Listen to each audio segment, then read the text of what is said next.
Masha sio mtu mbaya tu kwa sababu kauchagua. Ashaikuwa mtu mzuri kwangu. Mimi na live na kitu ambacho ulinifanyia mara ya kwanza. Ubaya ni kitu ambacho ulikichagua unapokutana na mtu mara ya kwanza. So it doesn't matter, people can call you sweetie, can call you honey.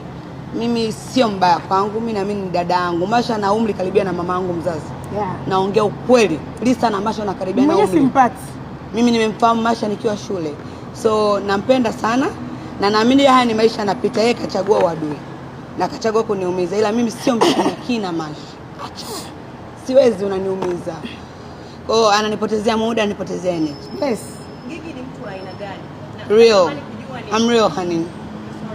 I'm so real. Yaani nataka naumia unaponiza, natamani kujibu deep, ila kama nataka kuongea mimi baby, nifuate kwenye gari nitakwambia. I can't. Okay. Sio kwa ajili ya kumharibu. Nimeishi naye vizuri once upon a time. Nishaishi naye vizuri na sio mtu mbaya tu. Ubaya watu wanauchagua. Roho mbaya haina mwalimu, ni tabia ya mtu anazaliwa nayo. Yes, kwa mimi siwezi kufundishwa kuwa mtu mwingine kwa sababu Masha amefanya 1 2 3 kusubiria swali lako. Masha ni msichana ambaye hustler. Mwenyezi Mungu atambariki kudra zake, ila sisi tunachokiomba kwa sasa, we need to finish this. Kafungua kesi ya Nana, mimi nimeenda kumtoa Nana. It doesn't matter how which way au nini kimetendeka. Tunamshukuru mkuu wa kituo cha Central kwa kuheshimu career zetu na kazi zetu, kwa sababu tulipoambia tuko na kikao na nyinyi, ndio maana